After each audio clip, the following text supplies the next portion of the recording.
Sundance 2024 has wrapped up. In this video, we're covering the 12 films that I saw from the Sundance Film Festival 2024.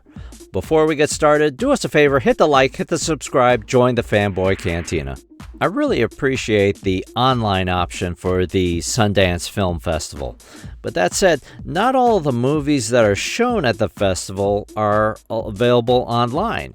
So I had like a long list of movies that I was hoping to check out, and it was just kind of a fraction of them that were available online. But that said, it was okay because I still saw a ton of movies, or a dozen movies, and there were a lot of great films. So this is not the best of the festival or anything like that. This is just from my 12 movies, what were my favorites, what were my reactions. All right, so let's get started.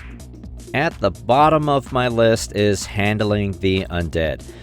Handling the Undead is based on the book of the same name, same author as Let the Right One In. It has an interesting premise, but it's undone by a glacial pace and an implausible story. I disagree with the plot descriptions calling it the practical impacts of the dead rising, which is what got me interested. But no part of this movie is plausible, at least in terms of how people react, how people behave, the decisions that they make. No part of that feels plausible. Also, there's an animal abuse scene in there. It's a no for me. Another film not for me is the documentary Seeking Mavis Beacon. I didn't realize that Mavis Beacon was a fictional person. With this documentary, it could have been interesting, but it's frenetic. There are way too many ideas, and it's way too long. It really needed to be edited down.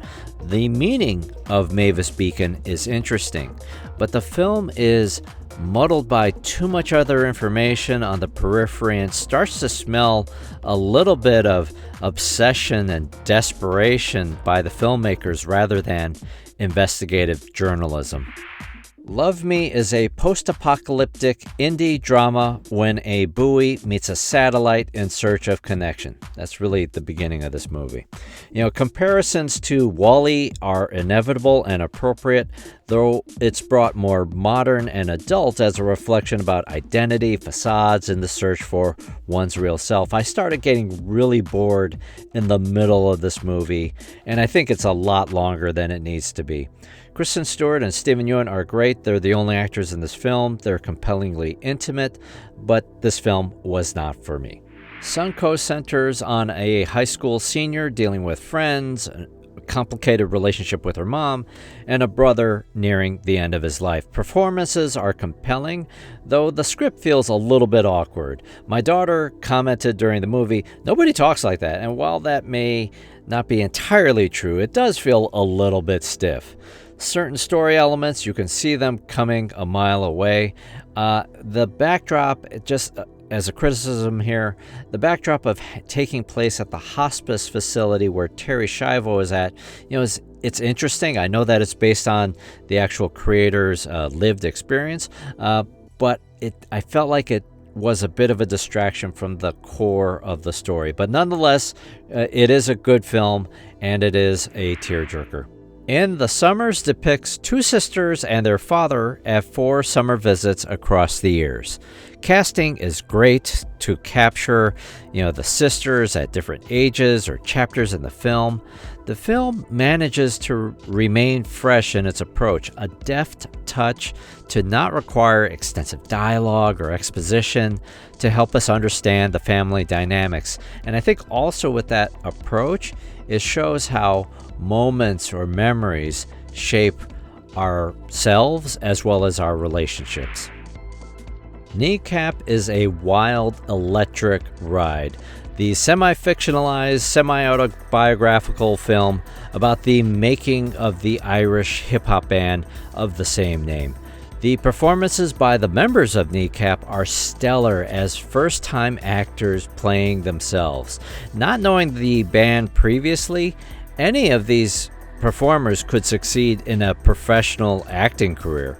Most importantly, the film is a celebration of Indigenous language, identity, and culture in the face of oppression. Girls Will Be Girls follows an Indian teenager exploring romance and sexuality, overcoming cultural standards, and the relationship that she has with her mother. The coming-of-age story will be familiar, but it's uniquely fresh here from the eyes of a girl at an Indian high school, and at times it is intimate on a level rarely realized in film. The back third of the movie runs long, but overall, a great film. I saw a lot of coming-of-age films. Dee Dee is a coming-of-age film centered on an Asian-American 13-year-old in Fremont in 2008, dealing with friends, young romance, and family struggles.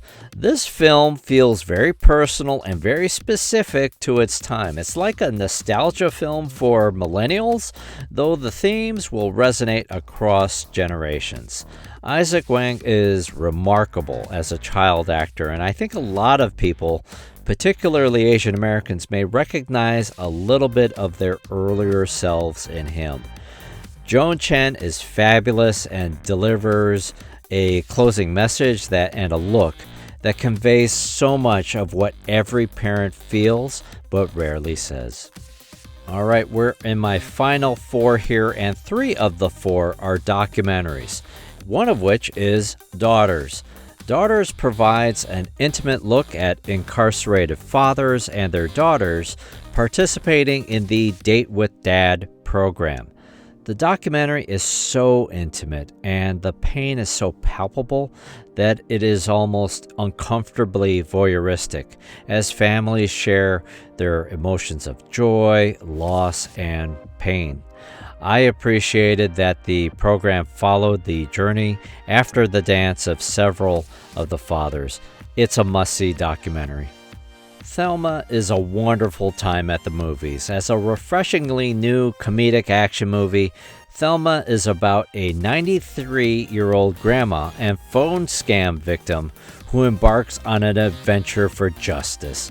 June Squibb, who is 94 in real life, is exceptional and hilarious, and the late Richard Roundtree, yes, Shaft, shows his range in what would be his final film. In addition to the laughs and action, there's a lot of heart. It's rare to find a multi-generational film like this that will delight across audiences. It's a must-see. I am looking forward to seeing Thelma again. Porcelain War is a powerful documentary centering on Ukrainian artists turned into warriors in the fight against the Russian invasion. It is painfully beautiful and horrific at the same time, bringing to life how these civilians have had to become soldiers. The brief moments of animation are top-notch artistry.